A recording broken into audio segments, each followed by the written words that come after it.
다음 질문은요. 학생들이 이제 또 관심 많이 갖는 게 이제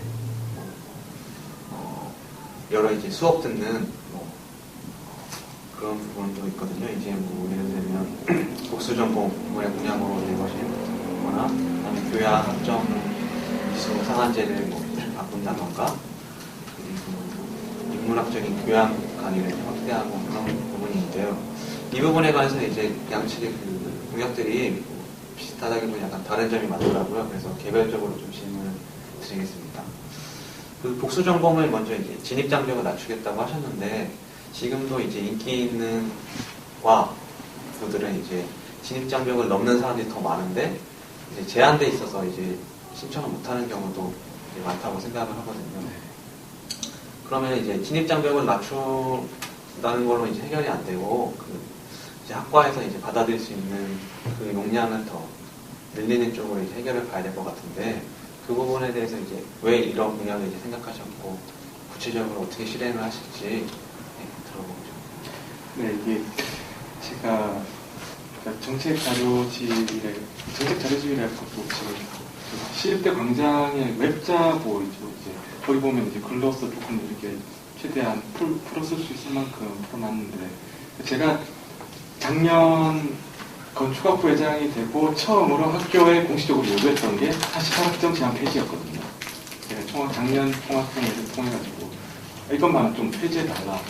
우리 교양을 더 듣고 싶은데, 물론 들으려면 들을 수 있는데 그게 이 수학점으로 이제 인정이 안 돼버리니까 학생들한테는 어느 정도 이제 추가로 들을 요인이 떨어지는 거죠. 그런 환경을 좀 없애려면 학생들이 흔히 말하는 제가 아까부터 얘기했던 융복합 시대의 제너럴리스트가 되려면, 많이 알려면 교양을 적극 장려하고 그런 환경이 조성이 돼야 되는데, 우리 학교는 48학점으로 딱 나가버리니까 나는 아직 원하는 전공 다 원하는 교양 다 듣지도 못했는데 들어봤다 인정이 안 되니까 안 듣는 거거든요. 어떻게 보면 48학점 이상 듣는 사람이 거의 없어요. 그래서 단지 듣고 싶다는 이유 때문에 또 나름 학점 관리도 해야 되고 하니까.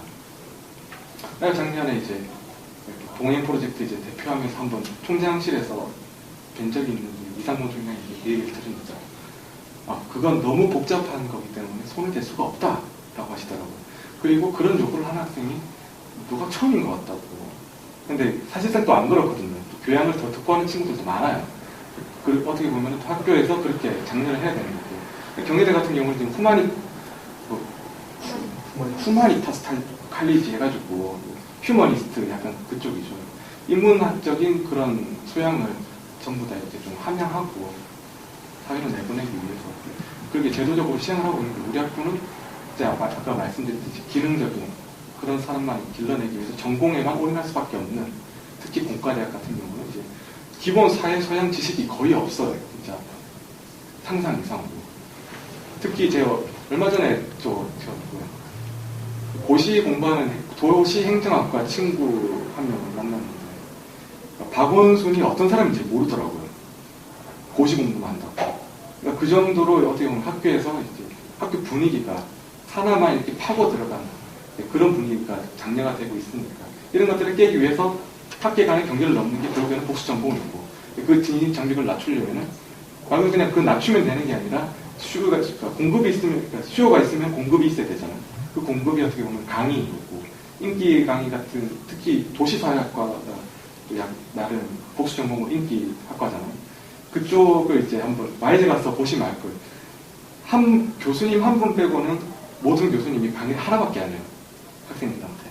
그러니까 그만큼 그 도시사회학과 학생들 입장에서는 자기네들한테 개설되는 전공을 싹 다 들어야만 전공학점을 겨우 채울 수 있는 그런 입장이 되는 거고, 복수 전공하는 입장에서는 또 이제 걔들이 우선이니까, 전공자들이. 그 뒤로 밀려나니까 이제 애가 타는 것도 자기도 들어야 되고, 원하는 과목 듣고 싶은데 강의가 또 없으니까 또 꽉 차고, 특히 경영 경제도 되게 심하고, 이런 것들을 근본적으로 해결하기 위해서는 강의 수가 늘어나야 되는 건데, 제가 또 계산을 한 2시간 걸려가지고 해보니까 YG에서 일일이 꽉을 계산, 교수님 수랑 이렇게 계산을 다 해봤거든요. 1인당 이제 학부생들한테 하는 강의 수가 1.53개인가 되더라고요. 그러니까 거의 조금 짬 되시는 교수님들은 강의를 하나밖에 안 해요. 그러니까 일주일 동안 학교에 있으면서. 이런 것들을 좀 특히 인기학과 같은 경우는 대폭 늘려야 되지 않나. 거기다가 우리 학교 같은 경우는 교수님 한 분이 어떤 영역을 맡고 있으면 학생들은 그 영역 그 분야를 듣고 싶으면 그걸 그 교수님한테밖에 못 듣는 거죠. 어떻게 보면.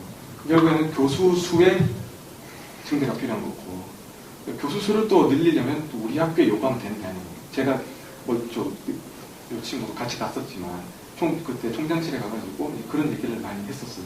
우리 학교 교수 수 기본적으로 1점 몇 배 이상 증대해야 된다.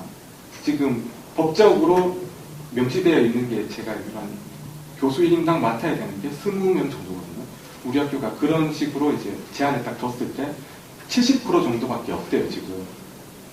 그러니까 기본적으로 교수 수가 없는 거죠. 서울대랑 비교했을 때 턱없이 적고 한마디로 강의를 선택하는 거에 있어가지고도 선택권이 없고 이 분야를 듣고 싶으면 무조건 이 교수 걸 들어야 되는 이런 상황을 어떻게 보면 또 개선하기 위해서도 교수 수를 늘려야 되는데 그거는 결국 또 학교에 요구하면 되는 게 아니라 교수 월급은 또 일반 회계에서 나가는 거기 때문에 서울시에 요구를 해야 된다.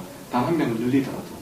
그러기 위해서 본질적으로 서울시에 이렇게 반값 등록금, 법이나 반대 이런 것들 이제 주장하는 것도 중요하지만 조금 더 실무적으로 우리 학교 재정 담당하는 서울시 의원들과 우리 학교에 어떤 것들이 부족하고 학생들이 어떤 걸 원하고 하는지를 직접 얘기를 해야 된다. 소통의 장을 열고.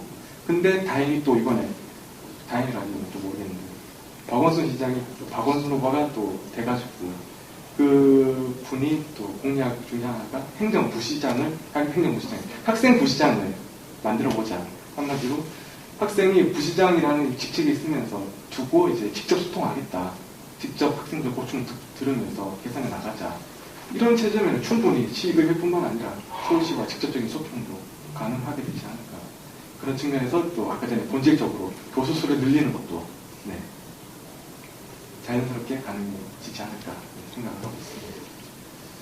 네. 그 교양 이제 최대 점 네. 걸 이제 폐지하는 거에 대해서는 저희도 그 작년에 거기에 대해서 이번에 개편할 때 좀 취재를 하면서 원래 그 교양 그 최대 이수학점을 늘리려고 했는데 다른 몇몇 과의 그런 반대로 인해서 그게 안 됐다는 부산됐다고 해요. 네.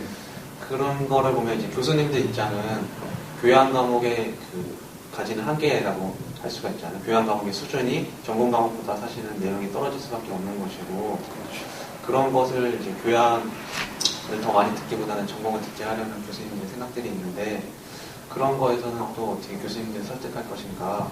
그리고 또 그 융복합 과목 같은 경우도 이번에 신설됐는데 그 과목들을 이제 관심 있는 학생들은 되게 많더라고요. 그런데 아무래도 내용이 좀 어려울 수밖에 없는 게 사실이잖아요. 거의 그 전공 과목 수준의 어려움을 자랑한다고 들어서 이제 학생들이 그곳에서 있는 학점 경쟁 어쨌든 학점은 똑같이 나오는 거니까 쉬운 교양도 있고 어려운 교양도 있다면 그런 거에 있어서 이제 형평성 갖기 어려우니까 모든 교양을 그렇다고 다 어렵게 할 수도 없는 것이고 그런 부분에 있어서도 또 교수님들이 학생들이 좀 반대하는 입장도 있더라고요.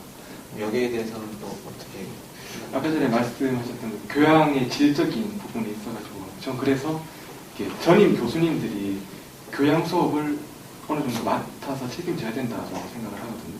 우리 학교에 뭐 철학과 수업, 그러니까 철학 수업 있잖아요. 뭐 서양 뭐 철학 뭐 무슨 범주가 따로 있죠. 철학 이래가지고 그런 것들 같은 경우는 이제 대부분 이제 강사분들이 오셔가지고 강의를 하는데 이런 것들을 아무래도 저희 학교 철학과 교수님들이 직접 강의하면 훨씬 더 강의 질이 또 퀄리티가 높아지지 않을까라고 생각하고 이미 또 다른 학교에서는 그런 식으로 이제 전환을 많이 하고 있대요. 지금 교수들이 전임 교수들이 교양까지 책임지자 어느 정도. 물론 저기 뭐 저희 과에 철근 콘크리트 담당하시는 교수님이 그거를 교양으로서 할 수는 없겠지만 우리가 기본적으로 사회 소양 지식으로서 인문사회 이런 쪽으로 경제, 경영, 철학 예를 들면 이런 것들에 있어가지고 굳이 그과 전공자만 알아야 되는 그런 지식이 아니다. 그렇기 때문에 최대한 장려해야 되고 다른 과 사람들한테도 그러기 위해서는 또 말 그대로 질을 높여줘야 되는 거고 그러기 위해서 또 전공 교수님들이 또 그걸 어느 정도 맡아서 책임을 져야 된다고 생각을 하고 있거든요. 그런 거에 있어가지고 또 아까 전에 말씀드렸듯이 개인당 하나의 수업만 하는 게 아니라 좀 요구를 해가지고 그 법적인 이게 개인 1인당 9개거든요. 9시간이거든요. 일주일에 9시간 이상의 수업을 해라라고 이게 명시가 돼 있는데 이 연구 실적이 좋거나 뭐 이래저래 하면은 그 시간을 까준대요. 웃긴 거죠. 이게 교수 실적이 좋으면은 너는 9시간보다 덜 가르쳐도 된다, 학생들한테. 이런 시스템인 거니까, 어떻게 보면. 학부생 입장에서는, 이 교수가 잘 나려면 결국에는 학생들 버려야 되는 건가.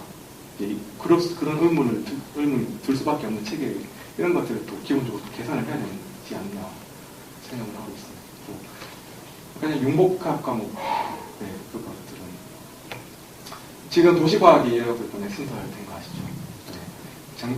지난 학기 때 제가 그러니까 도시과학대학 이제 첫 번째 공약으로서 도시과학 특강을 진행하겠다.